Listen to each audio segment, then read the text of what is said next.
September 11, 2010. Episode number 781. Carrie Bells. Fearless. Rundown. Exclusive. Showbiz. Happening.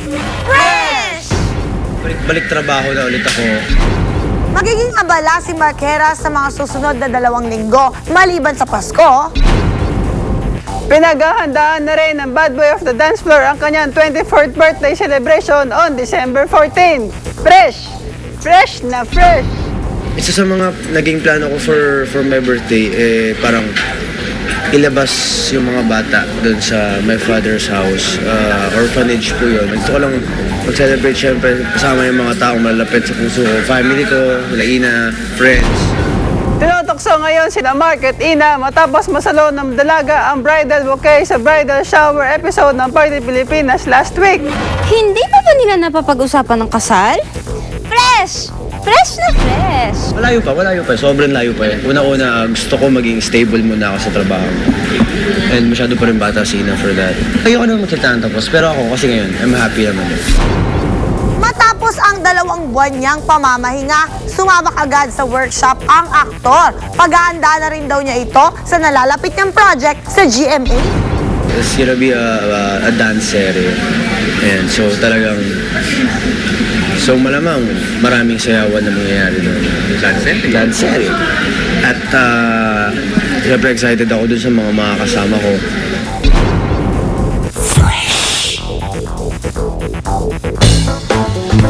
Laos na diba? Nagkala niya, sikat pa siya, nagpapapresyo pa, i-rate sa aming The Who! Subject, Laosian Diva. The Who ang di kasikatan diva na kung magpresyo ng sarili ay parang Major si Katuna Village pa siya. Pay me in $1,000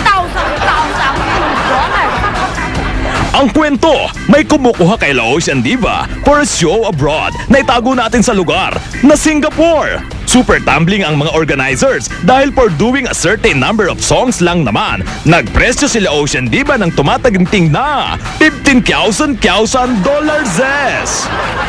What? $15,000 eh? Mangarap ka segment!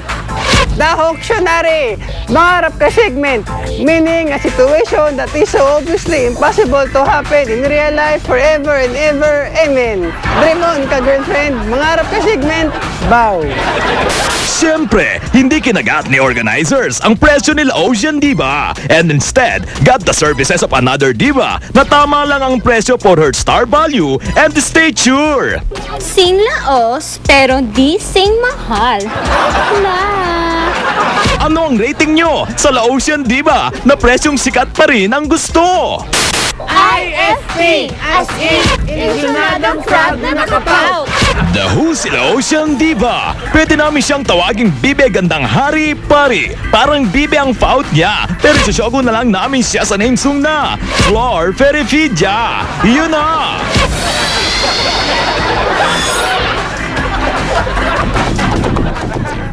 Kami wala akong kailangan ipag-alala. Ito naman yun. So,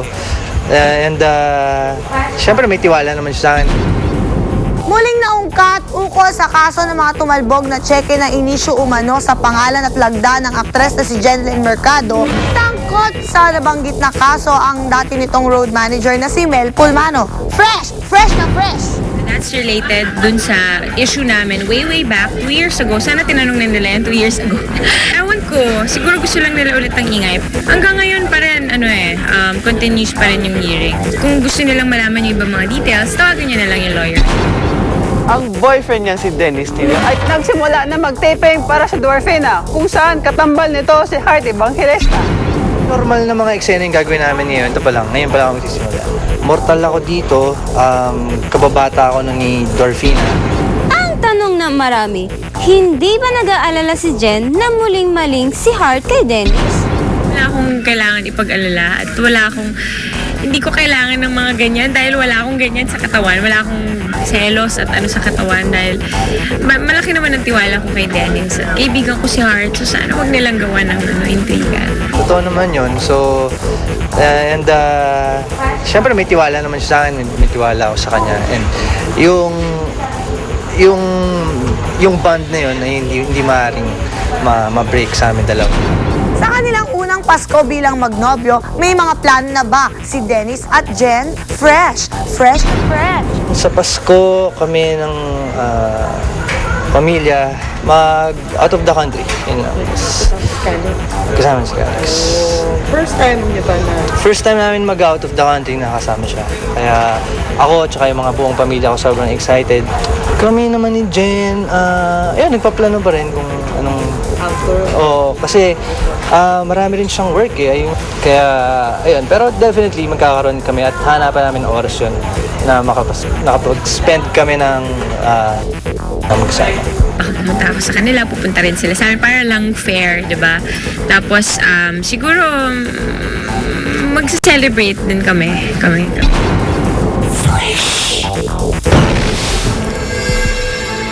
May selebrasyon, malaking selebrasyon para sa birthday ko. Isang engranding selebrasyon ang inihahanda para sa 32nd birthday ng 8th Division World Champion na si Manny Pacquiao. Katulad noong mga nakaraang taon, punong abala sa pagdiriwang ang may bahay ni Pacman na si Jinky. Yung concept is mythical pound for pound. Parang yung susuot ng mga bisita, Godfather look. Kasi yun ang paborito ni Manny. Ang Godfather ni movie. The birthday bash will be held at the KCC Convention Center in General Santos City on December 17.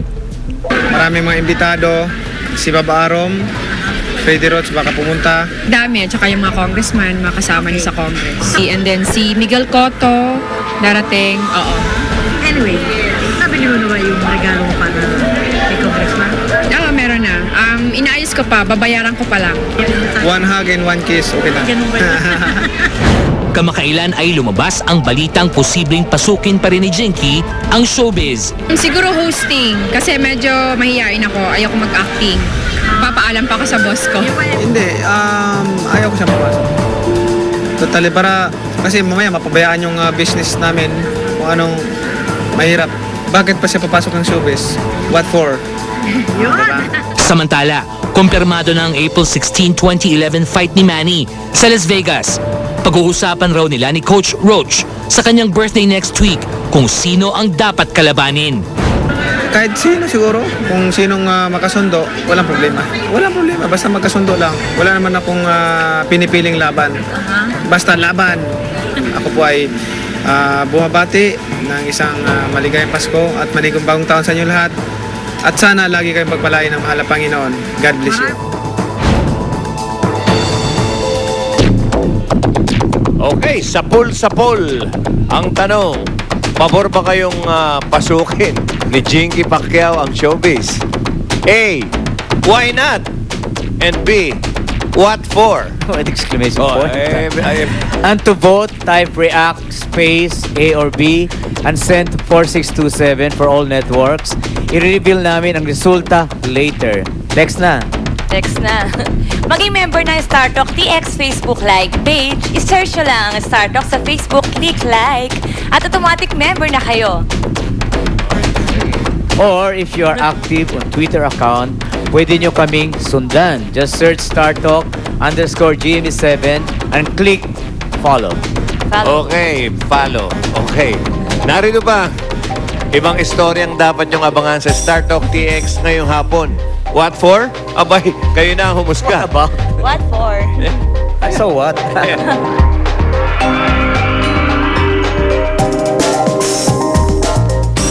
Totally exposed! Marian Rivera, may mga revelasyon tungkol sa relasyon nila ni Ding Dong Dantes. Abangan! Live! Totally explosive! Comedy king na si Dolphy, sumisigaw ng katarungan para sa hinalay na apo. Dapat may kaparusahan. Totally exposed! Senator Bong Revilla Jr. at Congresswoman Danny Mercado, may balak nga bang magtayo ng Malay Universal Studios dito sa bansa? Kaya po pwede yan parang maging movie capital of the Philippines. Totally exciting! Twin sensations Joshua Junicio, Barbie at Jake Vargas sasagot na sa mga issue. Abangan! Live! Totally exposed! Cesar Montano, first time na magpapasko na wala ang anak na si Angelo. Kinuwento ko kagad kay Shine. Panaginipan ko si Angelo. Kinuwento ko kagad. Shinare ko kagad. Totally explosive, anak ni Robin Padilla na si Queenie, isinugod sa ospital. Abangan! Totally exposed, Ogie Alcacid, sasagot sa pagkwestiyon sa appointment na ibinigay ni Pangulong Noynoy Aquino sa kanyang ama. Abangan! Susuko ka na ba sa mga isyong ikaw ang punteriya? Hay nako, huwag mag-give up at huwag magpa-apekto at masisira lang ang holiday season mo. Okay lang yan, harapin mo sila and tell them. Carry bells, what else? Jingle bells, Star Talk TX.